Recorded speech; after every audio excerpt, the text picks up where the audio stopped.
How the hell has there never been a movie called Valentine's Day before? There was never some Rock Hudson-endorsed day vehicle kicking around? It's a shame that such a useful title had to be wasted on trite garbage like this. Today is Valentine's Day. Radio exposition. Also, a movie wastes very little time giving us a roll credits moment. I mean, we're still in the credits. You think after all those years of being on Grey's Anatomy together, Eric Dane only agreed to do this film because his name would be ahead of Patrick Dempsey's? Movie plants its flag sternly on the side of Team Jacob. You know, they could have saved time in the opening credits by just telling us the people in Hollywood that weren't in this f***ing movie. But I shut down my playerness from New Year's to St. Patty's Day just so I can avoid this day. The most preposterous part of this movie is the fact that every motherfucker is a full and willing participant in one of the least interesting holidays of the year. No. Do not open until perfect moment. Dude, he's trying to surprise his fiancée, so why can't he look into the fucking box? The director said, let's have your character juggle 3 apples before you eat one in this scene. It'll make you look like even more of a cheating asshole. I do have something to do. I just don't know that I want to do it. Jennifer Garner used this exact same dialogue before grudgingly attending the Live by Night premiere. Jesus Christ, does every character in this movie have to be shown getting out of bed? So cute. Revenge porn. God, is that the time? In the era of cell phones and all kinds of other digital doohickeys, there's zero chance that no one knows what the f*** the time is. But movie after movie keeps cranking out this convenient cliche. Oh, I was thinking about you all night long. I know it's supposed to be a surprise that Liz is a phone sex operator, but isn't it more surprising that phone sex operators still exist, even in 2010? My roommate just got home. Do you want to have a threesome? If he says yes, it'll take me a minute to change. This is the movie equivalent of bad 70s sitcoms. Also, apparently this random dog walker is ready for group sex with a stranger at a moment's notice. Look, I know Taylor Swift has this weird fascination with the number 13, and that she used to write it on her hand during concerts. But the fact that Gary Marshall didn't make her wash that shit off during this movie is worth, I don't know, let's go with 13 cents. Do you live here in this building? Because I see you in the lobby all the time. Because I live here. Taylor's character was originally named Distractingly Annoying Girl in Elevator. Hey, I got your message. And instead of calling you back on your phone, I decided to come all the way down to your place of business on the busiest day of the year. He has to go to San Francisco, so we're going to talk on the phone. You know what you should do? Fly up and surprise him. Julia is a f***ing elementary school teacher and is no doubt grossly underpaid, but she can afford a last-minute plane ticket to San Francisco. Oh, it's Valentine's Day, you don't think. You just do. Come the hell on, Pink Kelso. Valentine's Day is not this f***ing throw caution to the wind holiday. Everyone knows that's St. Patrick's Day. Hey, honey, I'm just pulling into the airport. Dr. McSleazy. Doesn't Daddy juggle well? Movie works overtime to lay on this juggling metaphor as thickly as possible. I need some chrysanthemums. What? You should speak English. I had to learn when I came. There's only one f***ing flower that would start with Chris, so Michael's either the worst f***ing floor shop worker in the history of floral racist, or he's just a vulgar racist asshole. When are we gonna get there, Grandpa? You're telling me that all the events of this movie so far have happened before the beginning of the school day? What time is first period? Noon? All right.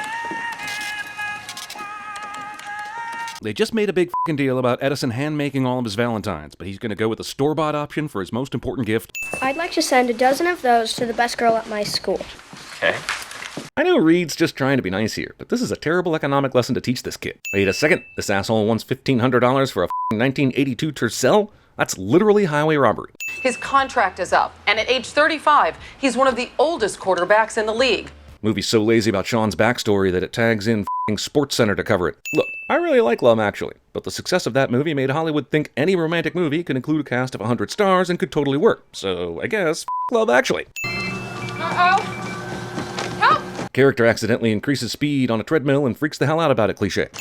Today at lunch, I'm gonna have sex with my boyfriend for the first time. I know LA high schools are liberal and but who the hell tells their teacher this information? And who the hell loses their virginity during lunch period? Are you gonna eat first? No. Dude, I think he means foreplay. What you think? We're gonna wait. Taylor Lautner gets John Mayered by Taylor Swift. We got to the playoffs. I was all league. Yes, this sporting verbiage was definitely written by someone very familiar with football matches and the scoring of the balls by the backs and the ends. Valentine's Day was a massacre in Chicago where they shot everybody and put a curse on the Chicago Cubs. This checks out. I need 2 arrangements, something special, long stem roses for each one of my, ladies. Why does Harrison have to make this so awkward? One of the arrangements could have been for his mother or sister. He doesn't have to be this transparent. If you need any help, text me. Thanks, guy. We needed this situation to somehow get creepier. Ah yes, nothing provides the backdrop of modern young lust like a Foreigner song from 1984. Also, they're going to her house to have some afternoon delight, right? Why the hell didn't they ride together? Oh my God, Mrs. Smart! Oh my gosh! What are you doing here? Movie inspires more than 50% of the current Pornhub content. I realize Alex was freaked out about Grace's mom coming home, but is that really reason to abandon all logic and run through the goddamn neighborhood completely naked? And punish you. Jesus Christ, she's doing this in an open f***ing cubicle. Why is she even the least bit surprised that people would be within earshot? There's a man online, too, asking me to cover him up in Vaseline and bubble wrap.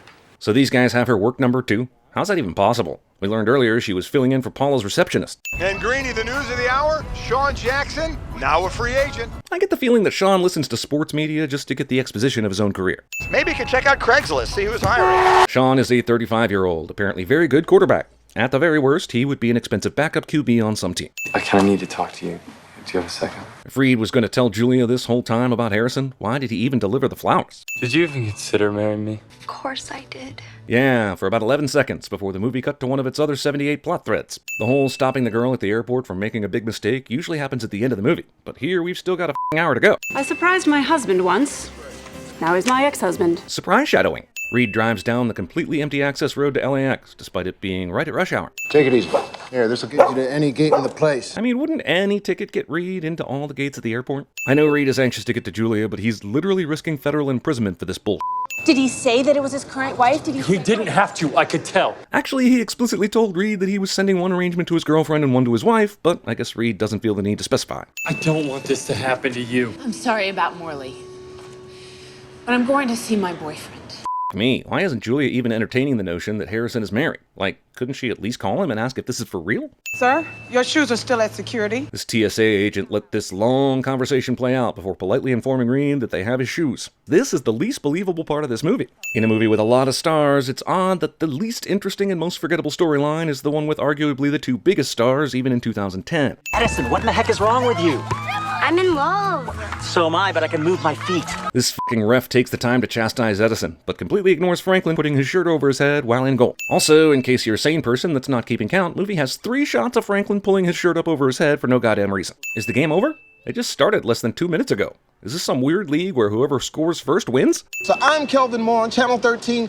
Happy Valentine's Day. Do they have Kelvin out on the street all day doing this Valentine's Day bullshit? Cisco Martinez is a cheating rat. She's local, man. This dude discount Adam Sandler so hard that I combed through the IMDb credits and was positive it was wrong. Sean Jackson is calling press conference. This could be my exclusive. If Sean called a press conference, which would be open to the public, how the shit would that be an exclusive? Ah, f it hard. This movie doesn't need logic. It just throws characters together in an unfunny pastiche and hopes to dazzle you with star power. I guess we're done here. You have a blessed day. Kelvin's sole quest was to convince Kara to set up an interview with Sean, but he just pieces out after her meltdown. Sure, it was a distraction, but seriously, he completely forgot all about why he was here. So Greg just randomly decided to go to some high school to get romantic footage? Isn't that illegal? 5, 6, 7, 8. Can someone remind me why the hell I care about any of these fucking characters? I'm supposed to get our Prius. We've been dating for like 2 weeks. Then why are you so goddamn concerned about Valentine's Day? So, how did you guys meet? There is zero chance any news channel would spend this amount of time on this story. 5, 6, 7, 8. Why is this movie over 2 hours, you may ask? Well, this scene screams fuck you, that's why. Alex and I were supposed to have sex today. Jesus Christ, does Grace need to tell everyone about this? Did she inform the soccer ref during a break in the game? Hearing myself say it out loud at all sounds really stupid. Emma Roberts' first reaction to reading this script somehow made it into the final cut of the film. Edison is able to evade Grace for the entire journey, despite Grace pursuing him immediately in her car. Is Dr. Copeland married? They just celebrated their 15th anniversary. Bistro garden, early seating. Luckily for Julia and the movie, these two nurses just happen to know every detail about Harrison's life. Kara, I'm still here. I'm in LA. Julia was boarding the plane to San Francisco and blatantly disregarded Reed's warning. So how the hell did she stay in LA? I'll just say the thing I came here to say. I'm gay. Wow, what a stunning revelation from a character that we've seen for maybe 30 seconds of screen time. She's still looking for that little asshole. He only had like a 50-yard head start. Pick up the phone, Estelle. Edgar.